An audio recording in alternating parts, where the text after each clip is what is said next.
Study design. Study design is one of the most important, crucial parts of the different things, aspects along that circle. A lot of things fail or succeed based on your study design.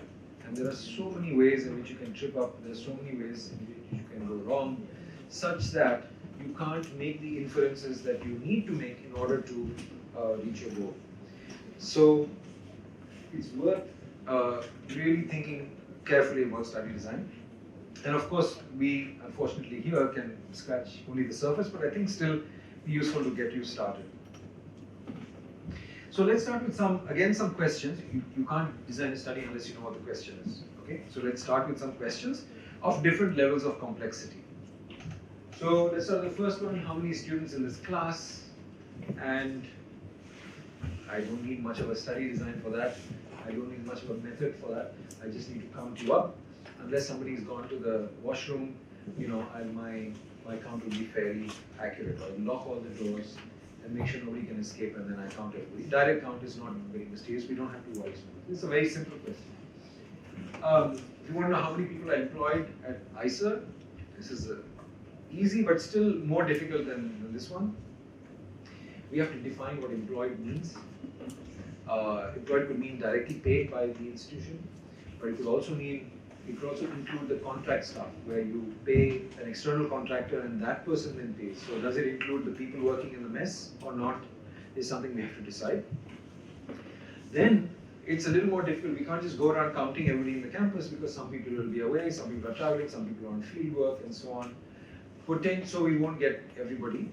Potentially we can go to the registers, where the employment registers and so on, but in ecological questions we rarely have a register of all the trees or all the tigers and so on. So in this case it's easier, but still a little more complicated than the previous one. Because we don't have those registers for elephants in Bandipur, if we want to know how many elephants there are in Bandipur, this is a more complicated task. We also have to define what that means, because at any snapshot in time, at any particular instant in time, there's going to be some unknown number of elephants.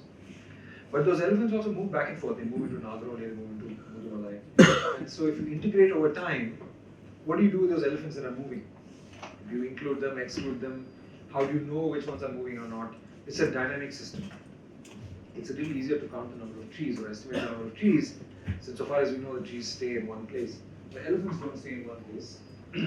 So all we can do is, we can't have a count, an absolute count, but we have what's called an estimate. An estimate is a number that we hope is close to the reality, but it is not the exact number. And we also compute, and this is in statistics, we won't deal with that, we also compute something called the uncertainty in that estimate. How confident we are. We say there are 140 elephants in Bandipur. That's not enough. For somebody who was telling us, they all say, well, what's your uncertainty? Is it between 135 and 145? Is that your best estimate? Or is it between 50 and 200, 250? The first one has very narrow uncertainty, very little uncertainty. The second estimate has a lot of uncertainty. Our goal actually in study design, of course, is to get at an estimate that's as close to the reality as possible. Right? And we don't know what that reality is. But our goal really is to get the uncertainty as narrow as possible. If your job was to estimate the number of elephants, and you came back and said, well, given all the uncertainty, I know it's between 50 and 250, you have not advanced the state of knowledge very much at all. Because if you had asked somebody to guess how many elephants there are before any data was collected, probably that guess would be somewhere between, you've not improved on that guess very much. But if you say it's between 130 and 150 or something like that, then it's a big improvement. We have excluded, it's not 50, it's not 70, it's not 200, it's not 180, but it's somewhere, we think, between this narrow. So the success or failure, to my mind, of your project, of your study design in answering a particular question, in measuring a particular aspect, is not what the number turns out to be, but what's the uncertainty in that number is. If you have narrow uncertainty, you've succeeded. If you have broad, large uncertainty, then you've essentially failed, because you haven't added anything new. Now, if we need to know not just how many elephants there are, but how the populations are changing over time, then we need not just a snapshot, but we need multiple estimates every year, every 5 years, and then we would have an estimate again of what the change is per year or what the overall changes over the time span. Yeah, so there again. Now it becomes more complicated. All this is at the pattern level, from here up to here. It's just a pattern. There's so many elephants, they're changing, they're increasing by 5% per year, that's just the pattern. Now when we ask about process means cause and effect. We ask why the elephant numbers are changing. This is quite a step up in terms of complication. Now we have to think about, if we're answering something that's unobservable, we have to think about different possible hypotheses. Why could elephants be changing? Maybe there's more food from year to year. Maybe there's immigration from other places. And we can ask, it might be about, and then you could, depending on the detail in which you want to go, it might be about the demographic process. Maybe fecundity is increased, there's more reproduction happening. Maybe there's greater survival. And so these hypotheses sometimes can be not just one statement, but a cascade. The cascade will be like this. The population is increasing because there are more birds. There are more birds because in the calving season, there's been more rain over the years and therefore more food for the females, therefore the lactation is better and there's more nutrition. So your hypothesis for something like this, or your process, might actually be an argument about what's called a causal chain. A causes B, causes C, causes D, and E is what we're interested in. And it's very useful to articulate what that causal chain is, not just the two ends of the chain. But now we need to come up with hypotheses, and then we have predictions from those hypotheses, and we have to see whether those predictions are upheld by the evidence or not. And then we have here a very interesting question, very pertinent question. What might be the effect of climate change in the future on pollinators?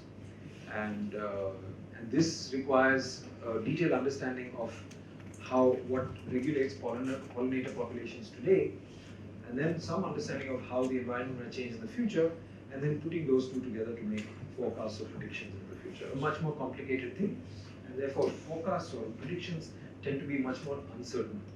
Like the climate change forecasts, there are multiple models. Each of those models has a slightly, sometimes largely different prediction. And then I think in the IPCC, they try and put together all the models and say, okay, overall, this is our best guess when we integrate across all the different models. Very, very difficult and complicated procedure. So to answer these questions, we know roughly what we want to do, but we need to design a study. While designing a study, we need to ask ourselves, so what's the purpose? What would good study design look like? What would good study design result in? Good study design should result in a study that is these two and possibly three things. One is that it's reliable. And by reliable, that means if I conduct a study, let's say in these Eastern Ghats forests, about, let's say, the relationship between, no, not in the forest, let's say it's in the agricultural areas, and I look at the relationship between pesticide use and pollinator abundance. Yeah? I think that pesticide might be affecting pollinators. The result that I get, if somebody were to repeat the study next year, they should get roughly the same thing. If somebody were to get something very different the next year, or it doesn't have to be the next year, if I do it in this area, and if somebody else were to do it in this area, if they got very different results, then the results of my study is not very reliable. Right? Another way to think about it is replicable. It's not replicable. And therefore, whatever I found doesn't really apply to anything else. It only applies to this particular piece of area at this particular time. And therefore, it's not really interesting. So we want, ideally, to come up with results that stand the test of time, that replicate. And ecological studies are famously difficult to do in a way that they replicate. Experimental studies in the lab and so on can replicate much better, then the question you ask yourself is, what you learn in a lab system, how well does it apply to the natural system that you might care about? So there are trade-offs. And we talk about some aspects of a study that makes it more or less reliable. The second is generalizable. If I'm interested, let's say, in the bird populations of Sri Venkateswara Wildlife National Park, which is next door, and we, let's say, woodpecker populations, and I do some kind of study. I want from that study to be able to generalize to all, since Sri Venkateswara National Park is my area of interest, I want my results to apply to that entire area of interest. And there are very key elements of study design that allow that generalization to your area of interest or disallow that generalization. Nobody goes and counts woodpeckers along transects and says, I don't care how it generalizes, I just want to know how many woodpeckers are along these transects. That's silly, because you would have chosen particular transects for reasons we'll talk about. I don't care about those particular transects, I want to generalize to the larger area from those transects. Does that make sense? Those particular 5 or 10 transects, they are only interesting so far as they represent the larger area. No? Correct? When we do, in America they do this a lot, no? They ask people, what's your political views? Are you going to vote Democrat, or I won't use an Indian example, but are you going to vote, Republican or Democrat? And they poll, let's say, 1,000 people. The idea is not to know how those particular 1,000 people think. The idea is to generalize from those 1,000 people to the city or the state or whatever, the country as a whole. Does that make sense? So the generalization is an extremely crucial ambition that good study design hopefully achieves.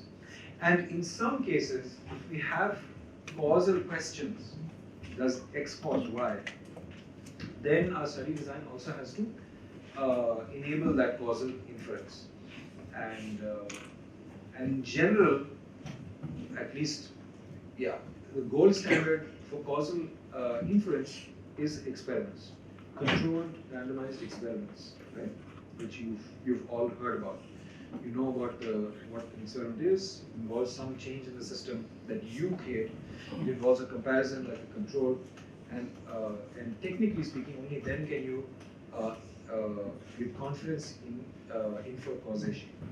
If I see that males that have higher testosterone in their blood sing more, I can't conclude with great confidence that it's the testosterone that makes them sing more, because there may be all kinds of other differences in their blood. Or it might be that males with more testosterone tend to live in particular habitats, and it's actually the habitat or the food quality or something that influences their singing behavior. The only way I can make a causal inference is if I directly manipulate the putative causal factor, which is testosterone, and see what the result is. That makes sense?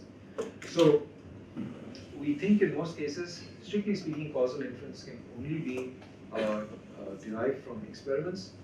Don't fall into the trap of assuming that experiments are always done indoors, in the lab, and so on. There are many fascinating and wonderful field experiments. People look at the effect of grazing on plant communities.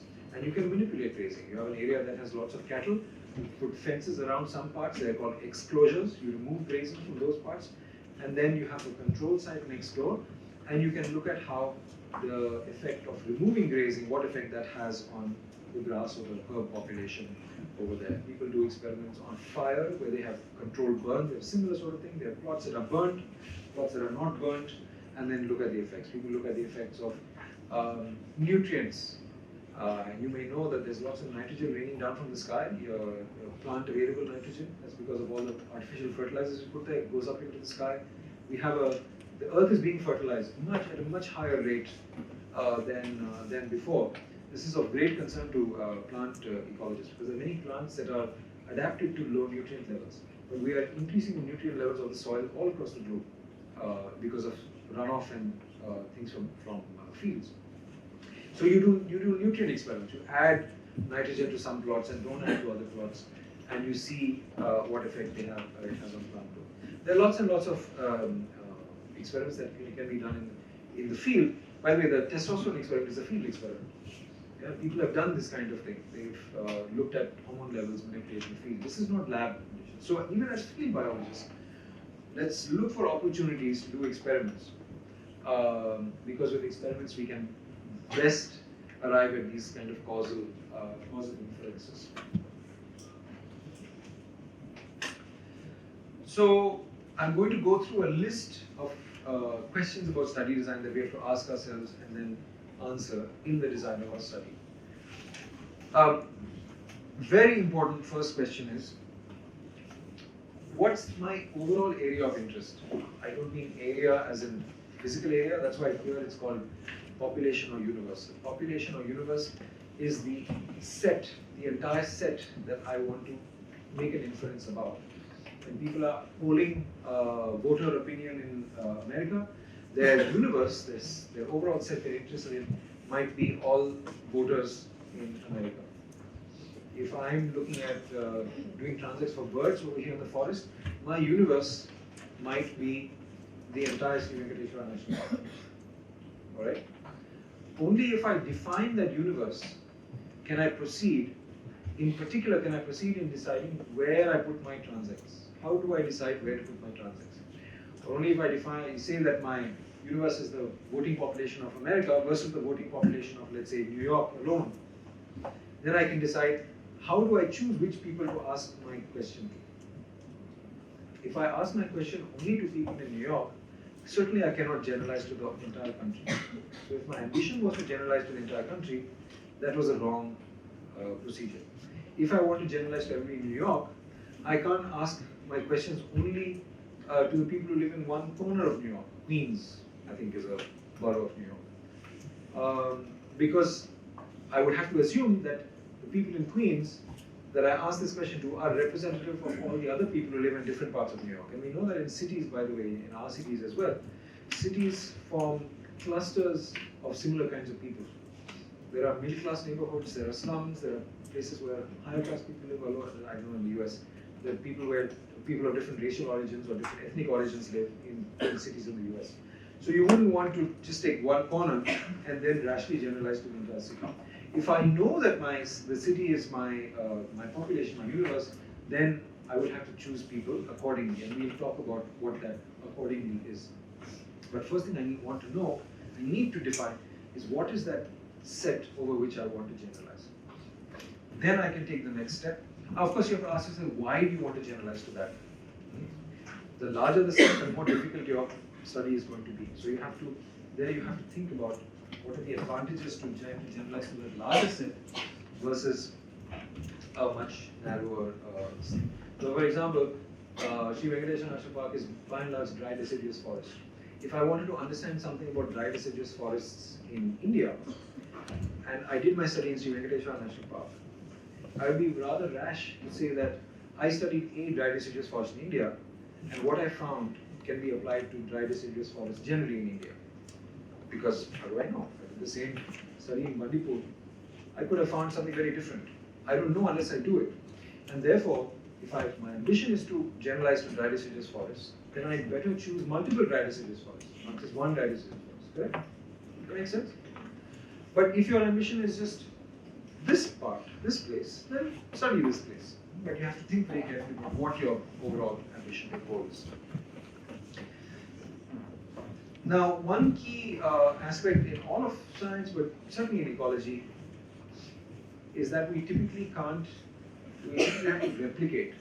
We can't. If I ask, for example, I'm an opinion pollster, I can't ask one person, who are you going to vote for, Trump or non-Trump, right? Because if I just ask one person, then I'll say either 100% of people are going to vote for Trump or 0% of people, right? Or undecided. If I want to know what's the average height of 10-year-old male elephants, and I go and measure one 10-year-old male elephant, then it's going to be very risky for me to say, this is the height of 10-year-old male elephants, because my universe, as I defined it, is the population of 10-year-old male elephants. Correct? And the reason why it's risky is because of something very troublesome, which is variation. If there was no variation, in the height of 10-year-old elephants, then I would just have to measure one, right? In the absence of variation, we don't need replication. We can just measure one entity, one example of that set, and we're done. Variation is both troublesome and exciting. I mean, part of the reason why we are so fascinated by biology is because there's variation. Because the variation actually is really interesting. Why, let's say we find great variation in the heights of 10-year-old male elephant. Immediately we say, well, why? Why should that be? And all kinds of, maybe it's nutrition, maybe it's social dominance in the herd, maybe it's some injury, I don't know, there are all kinds of things, and then it gives us something to work on. In ecology or biology, if there was no variation, we very quickly run out of interesting things to do. So variation is a pain because it means you have to replicate, but variation is also the stuff of life, so we can celebrate it as well. And so we know that we have to sample multiple times, we have to have multiple replicates, and so we have to decide what are those units. If you're measuring heights of elephants, then an elephant is the unit, right? You measure this elephant, and that elephant, and that elephant. If people's opinion is the unit, then we might then we ask this person and that person and that person. If we want to understand what the tree density or the tree height in a forest is, then we very rarely do tree by tree. Normally we put a plot, and our sampling unit or replicate is the plot. Yeah?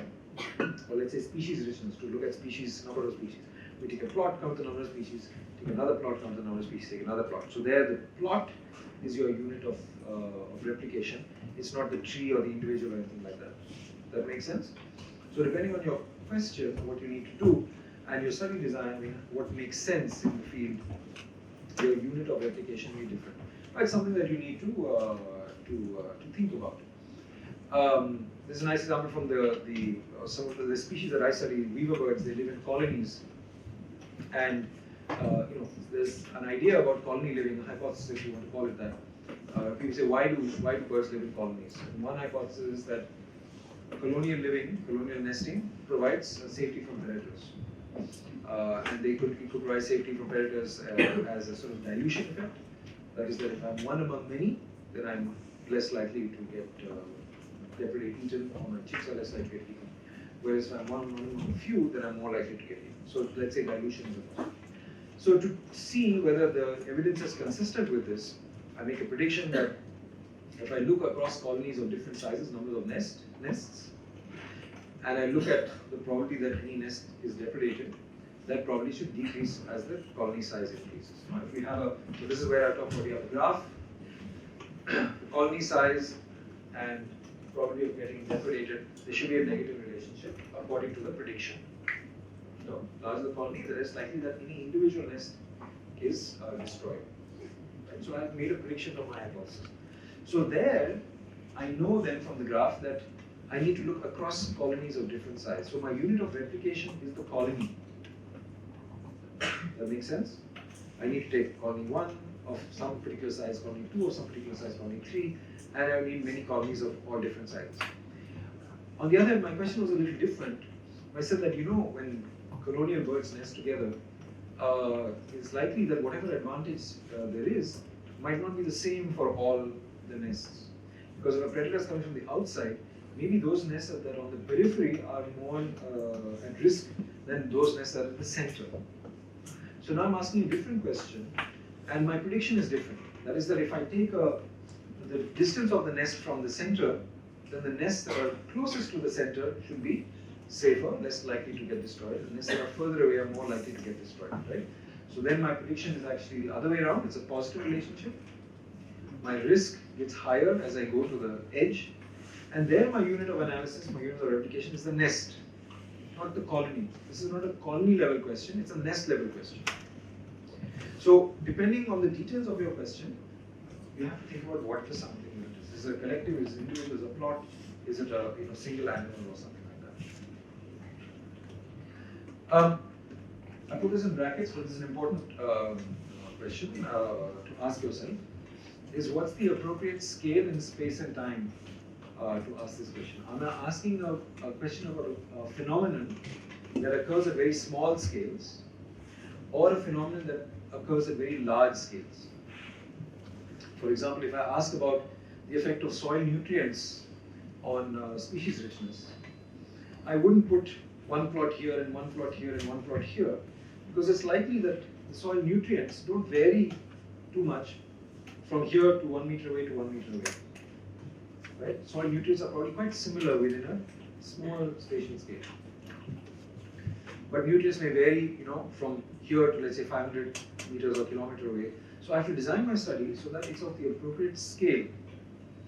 And don't take plots side by side by side and then say, oh, there's no effect of nutrients on plant species richness, because you've not addressed the question at the right scale. That makes sense? It's a slightly subtle point, which I put in brackets because just as an aside, just to keep in mind that you think about what is the appropriate scale, and we move on from there. And this is now a really tricky one. I know that I have to ask people questions, individual people questions about their political beliefs, or I know that I need to measure colonies, or I know that I need to measure elephants, or I know that I need to measure plots. But of all the people that are available, that are voters, all the universe, statistical universe, which people should I ask? Of all the possible 10 by 10 meter plots in Sri Venkateswara sites, of which there are many, many million, which ones should I measure? How do I choose which ones to measure? Of all the 10-year-old elephants, which one should I choose to measure and how? Using what logic? Somebody have an answer to this? Random.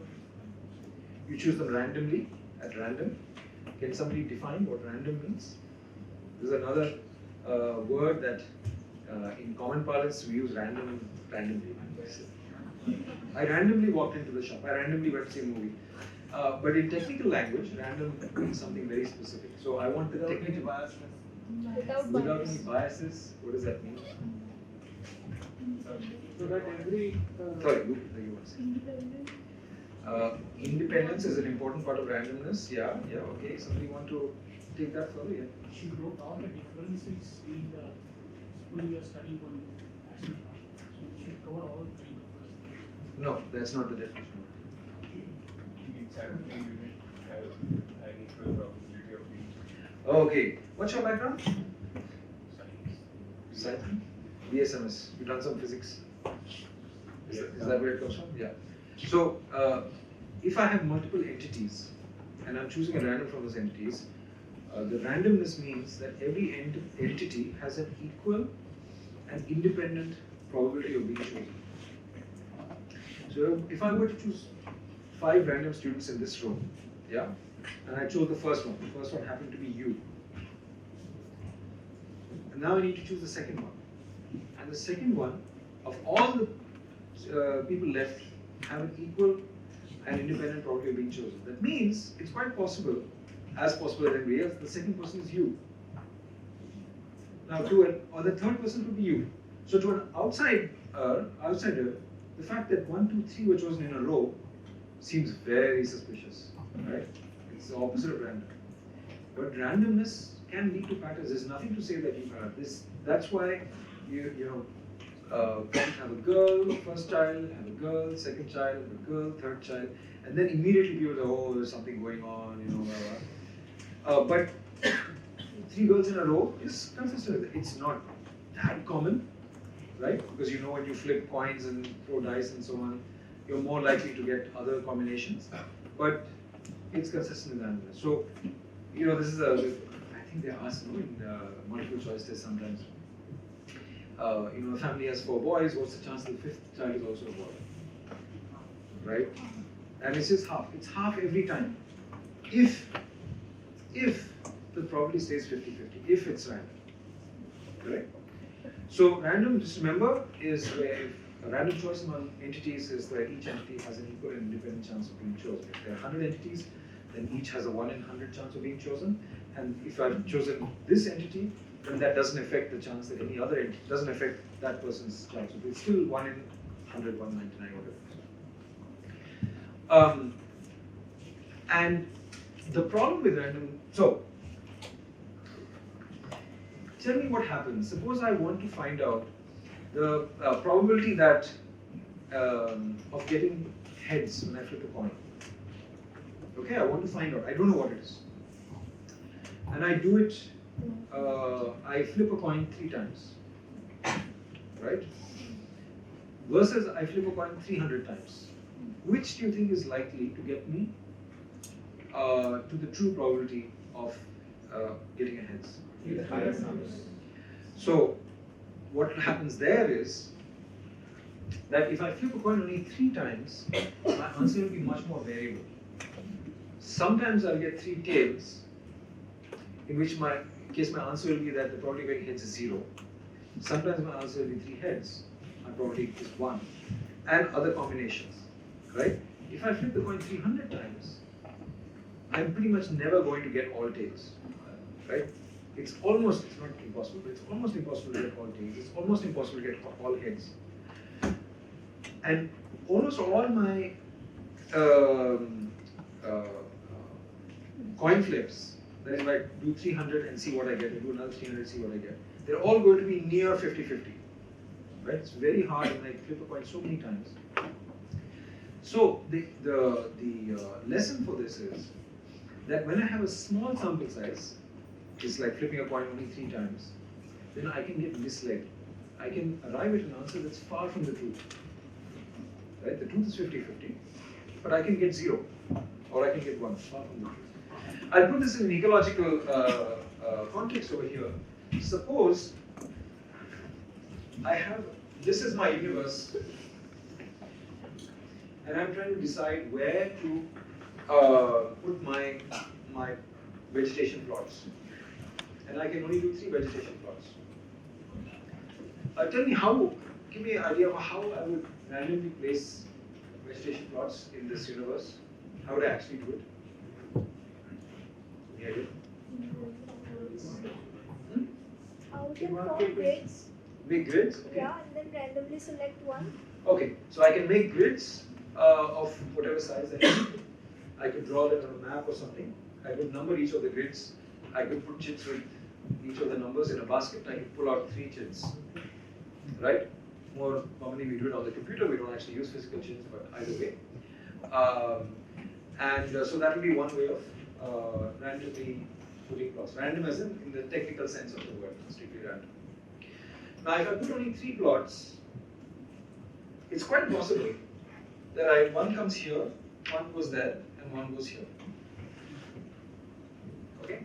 Now remember, my purpose is to generalize from those 3 plots to the universe as a whole, this entire thing. And if my plots land up here, it'll be quite risky to generalize, because I'm only sampling one edge of the universe, right?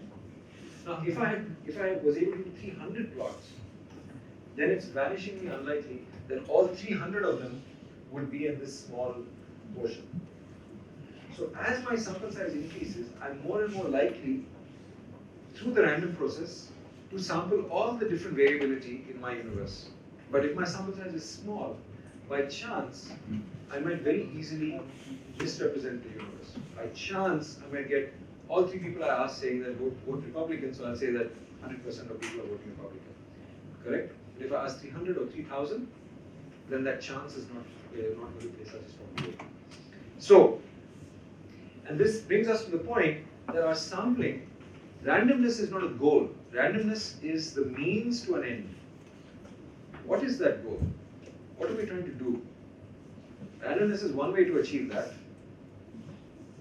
But what we are trying to do is we want to get a sample that is representative of the universe.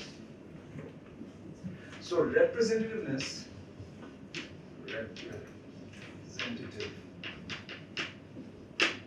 This is our goal, and the method we use should be subservient to that, should meet that goal. And we know already that if we are constrained to small sample size, we are quite likely to not get a representative sample. So if you are constrained to small sample size, there are some tricks. One trick, can anybody say, apart from random sampling, what else? Stratify. There's something called stratify. So if I know in advance that this part of the national park is, let's say, higher elevation, and this is lower elevation, which I can get from a map. then I what's called stratify into high and low elevation, and I try and make sure that there's representation in my sampling from here and from here. So I don't get all my points falling either by chance, falling all in low or all in high. Does that make sense? Okay? And stratification is done, for example, in human sampling very often. People will stratify by socio-economic level, they stratify by gender, so that they get a representative sample of males and females both. And there are various ways in which human populations are stratified when people are asking these poll kind of questions. Not just poll kind of questions, other sorts of things. People want to know what is access to social services, for example. You won't just ask a bunch of random people, you stratify among different groups and then ask. Okay? So stratified is one way, a very common way in ecology, to make sure that different strata that you already know are different ecologically, are adequately represented in your sample. So stratified, and then within the strata, you might sample randomly. So that's called stratified random. You might also do something a bit different if you don't know the underlying strata. Everything looks identical to you, but I don't know in underground, the soil moisture might be different, the nutrients might be different, there are all kinds of other things that might be different. And so if I can't see the strata, or there might be other things going on that are not visible to me, then you might do something called systematic sampling. So for example, I might divide this into, this is what, 8 sections, and then make sure that there is a sampling point in each of the 8 sections. I don't know what the underlying variation is, but I'm trying to make sure that my plots are distributed across the thing. So that might be something called systematic. And within the systematic divisions, there you might place your points randomly. Okay? So each of these points won't be the center of here, but it will be randomly placed. So remember that when deciding where to place your sampling units, how to choose which units to sample among the universe of replicants, universe of sampling units, our goal is not randomness. Randomness is a way to get to the goal. The goal is representativeness. And if you have a large sample size, let's say, and there's no definition of this, let's say more than 20 or 50, then you might use a strict randomization. When you have a small sample size, you might have to do stratified or systematic sampling. It also goes with experiments you might do in the lab when you if you are giving you want to see how fish respond to predators, and you have some fish with predators in the next tank and some fish without predators in the next tank, and then you have to choose which fish from your tank of fish, which fish to choose in treatment and control. Remember, if you have a small sample size, it's very easy by chance to get all males in one treatment and all females in another treatment, all large fish in one treatment, all small fish in another treatment. So you have to make sure then that you stratify so that you don't have other differences contaminating what you think is the difference between predator and non-predator. See, it's the same kind of problem.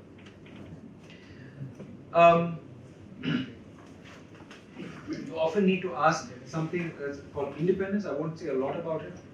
Independence goes something like this, that I want to know what explains people's voting, let's say people's attitudes towards wildlife. Okay, so in many parts of the country where people live in close connection with wildlife, so my colleagues studied this in Himachal Pradesh, in the Trans-Himalaya of Himachal Pradesh, in a district called Spiti, and they are interested in how people view predators like snow leopards and wolves. And so they go to villages and they ask people, and they have a questionnaire and so on.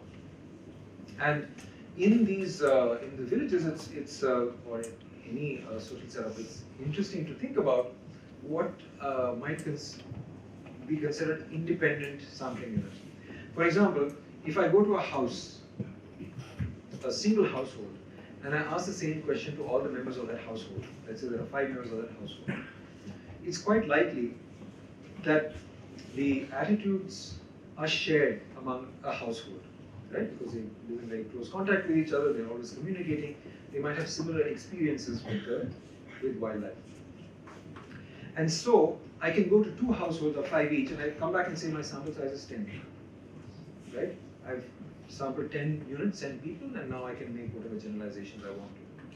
But actually, because there's non-independence, that is, one person is likely to influence all the people, and vice versa in a household, it's probably more useful to think of each household as an independent unit, and not each person within the household.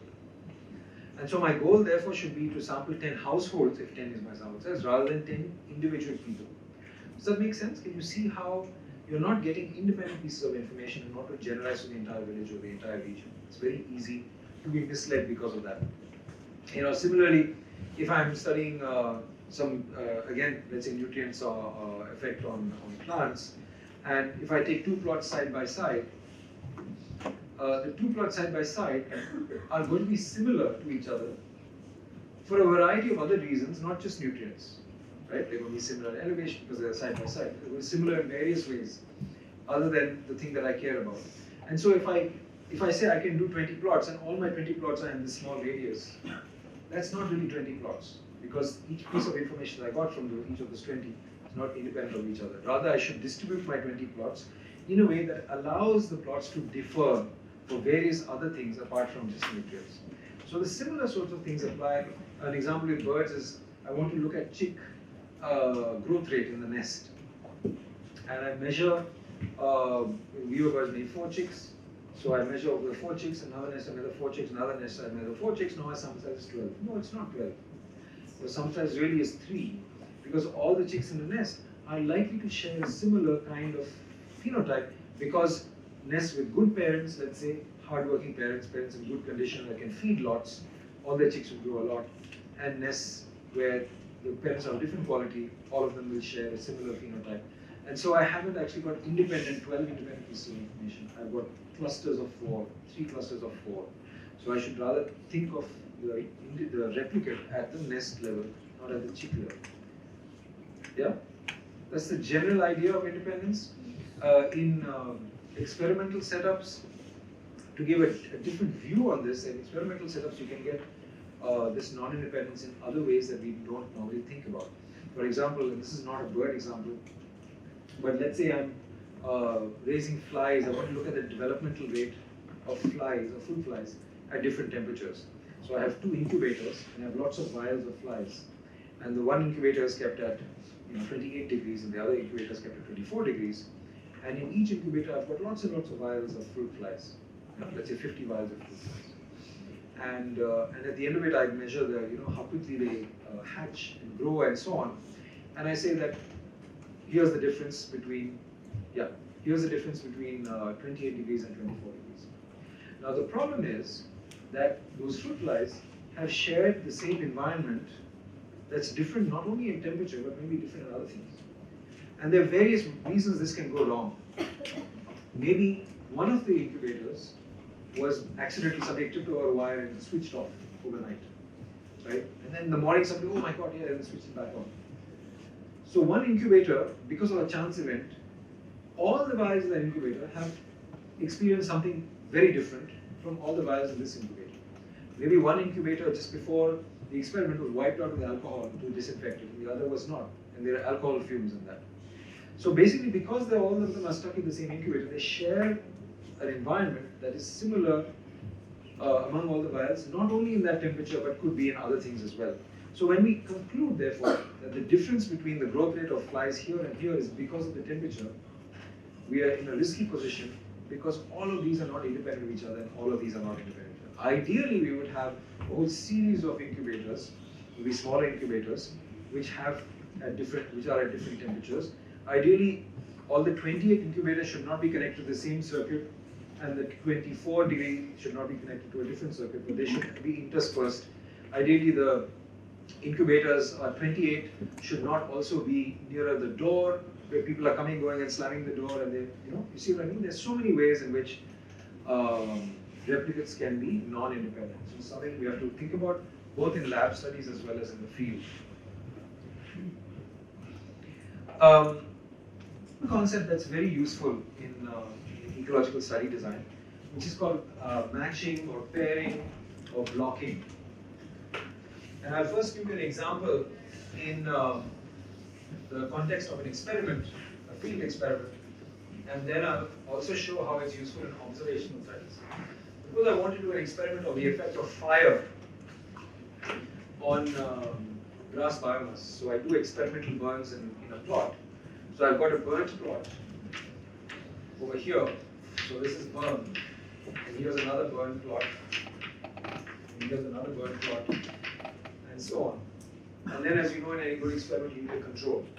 You need a plot of similar size and so on. That is not burnt.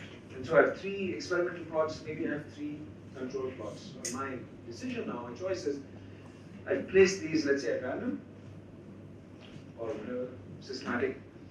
And the question is, how do I place the control plots?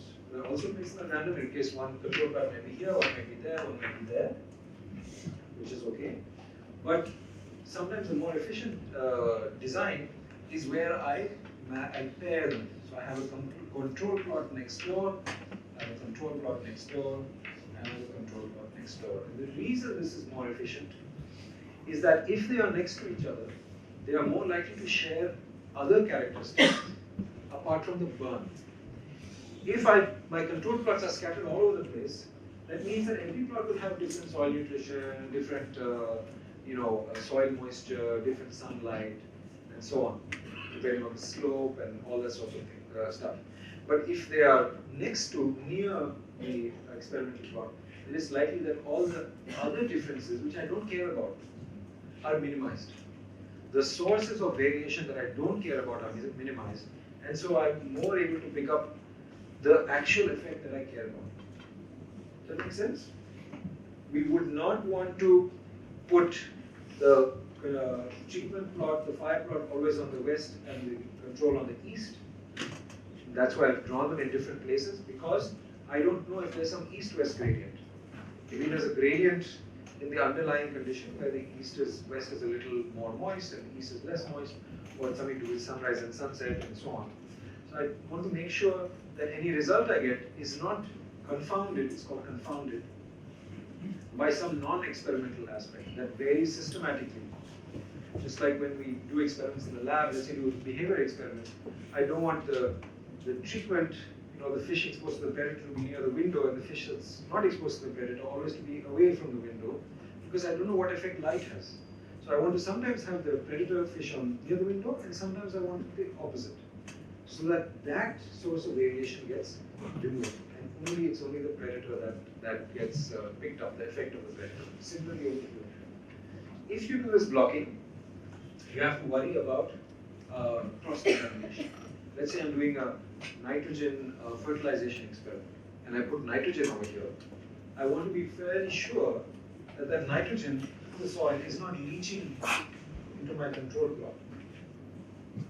And one a student whose thesis committee I was on ensured this by having these plots side by side, but then he dug quite a fairly deep, I think a 2 or 3 foot trench between the plots, lined it with plastic, so that there was a minimal chance that any fertilizer that on the treatment plot could then leach into the control plot. So you have to worry a lot about those kinds of things, unintended consequences of our experimental treatments.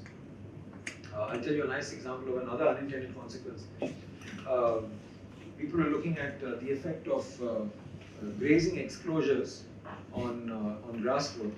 And so grazing exclosures are typically you have a fence around, and then you have an open plot, a control plot, and then you look at the growth here versus there.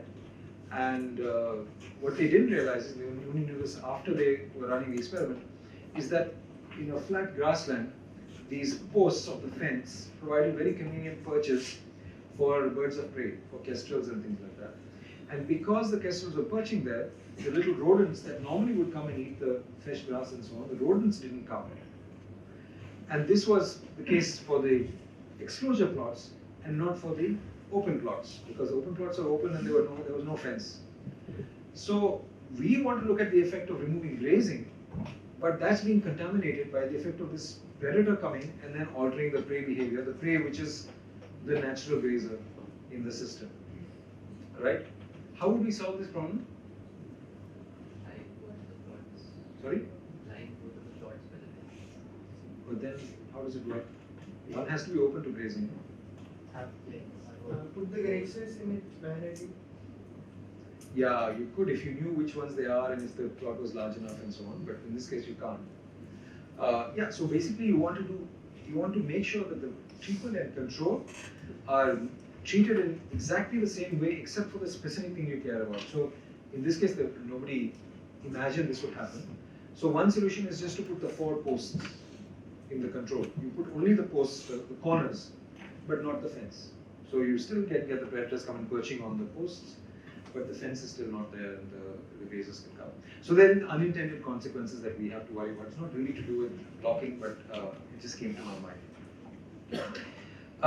And just a couple of other things. Now that I have my sampling units, what should I measure and how? Okay, I need to measure grass biomass.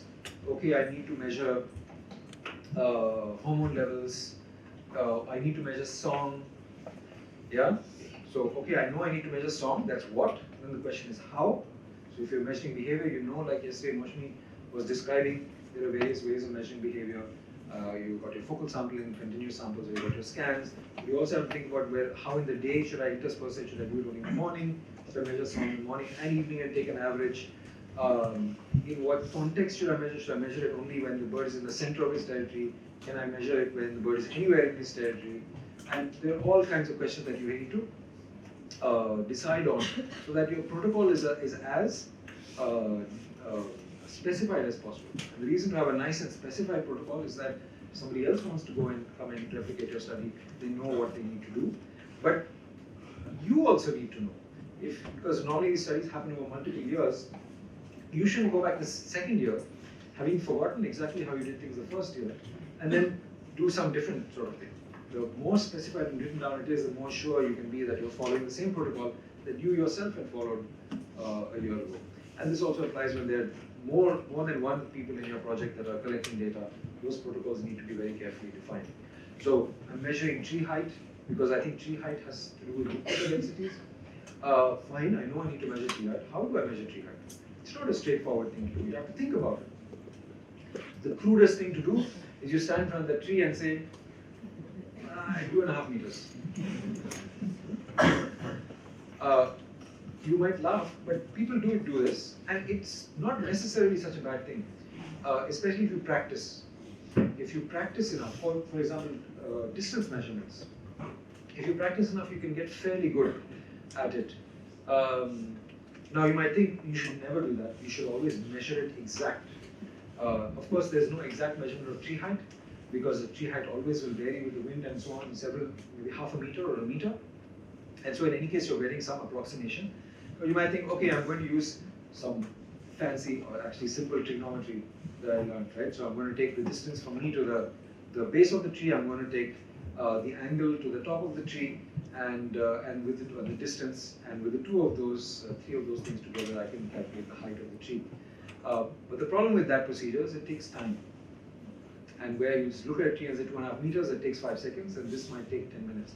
Now, whether you should go with the crude or the more sophisticated method depends on other questions. You shouldn't always go with the more sophisticated method. It depends on how much time you have for your field work. It depends on how many trees you need to measure. If you need to measure 1,000 trees, then 1,000 times 10 minutes each is a huge amount of time. So sometimes the crude measure combined with a large sample size might be better than a very sophisticated measure that you can only do on a few trees. And this is something that you need to grapple with. So how exactly am I going to do it? Some things are more straightforward, some things are less straightforward, and you have to think about that. And I think this is the last one, and it's a major question. How many replicates should I have? How many people should I interview? How many plots should I have? How many birds should I measure the song of? How many trees should I measure the height of? This is a perennial question. The first question when somebody comes to me is, I have a question about I'm designing my study, I have a question, can I come and talk to you? I know their first question is, what should my sample size be? Okay? What's the answer? Depends on the degree of variation You know the degree of variation. between the replicates. Between the? Replicates. How did you get to that answer? If there is high degree of variation between replicates, more replicates you should take. I mean, what do people think about this answer? How many agree? Raise your hands. He said if there's more variation from one to the other replicate, you need more sample size. There's less variation, you need less sample size. How many agree? How many disagree? It's about equal. It's exactly right. That's exactly right. Your sample size depends on the degree of variation. Therefore, there is no universal answer to this question. It's impossible for me or anybody else to say we need so many replicates because we need to know what the variation is. If there's very little variation between one tree and another, or one elephant and another, or one plot and another, then we can get away with measuring only a few plots. If they vary very widely, then we need more and more and more plots. One way to assess this, and there's so much that can be said about this, and I feel bad for leaving you with the just at the surface level. I'm sorry about this, but just to illustrate to you how variation matters, one way in which you can assess truly whether you have a reasonable sample size is you draw what's called a cumulative mean or a running mean. So let's say I'm measuring the height of elephants, and on the x-axis is my sample size. I start with one elephant, then two elephants, three elephants, and so on. And on the y-axis is the cumulative mean. Okay, this is the symbol for mean. X is the statistical symbol normally used for a single number that you measure, and the mean is the bar on top. Okay, so I have my first elephant that I measure. It measures this height, whatever that height is. Okay. Now my second elephant, if all elephants are the same height, then the mean of 1 and 2 will be the same. And the third one, the mean of 1, 2, 3 will be the same. The fourth one, 1, 2, 3, they'll all be the same, right? So that my cumulative mean will just be a flat line if all elephants are identical in height. All 10-year-old male elephants are identical. If the elephants vary tremendously in size, in height, one after the other, then the first one will be this, whatever that first one is. The second one will be a mean of 1 and 2, which may be very different, because 2 is very different from 1. The third one will be again different, so again the mean will be there. The fourth one will be again different, maybe the mean will be up there. And what we'll get is, we'll get this bouncing around. But that won't last forever, because as we increase sample size, the effect of the next elephant will be smaller and smaller and smaller, the effect of the next elephant on the overall mean. And so at some point, this will stop bouncing and it will, bounce less and less and less. Now we know that so this is when there's lots of variation.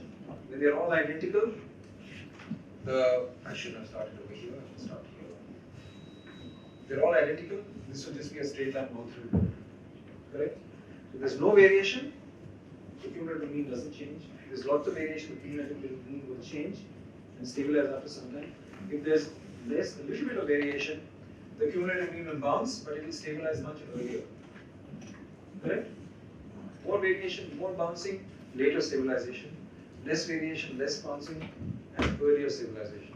And that gives some idea of whether your ultimately at the end of your sampling, whether what you've got is likely to reflect the overall picture, the universe, the population, or not. If it's still bouncing around and hasn't stabilized, then the mean that you have calculated may be quite far away from the actual population. But if it's stabilized, you might have a better confidence that it's near the overall mean of the population. Remember, that's what you care about. You don't care about these particular 5 elephants. You care about male elephants of that age. Yeah? Okay, I was going to ask something about how you measure variation, but I think we'll stop. I think that's good enough to, as an introduction to study design.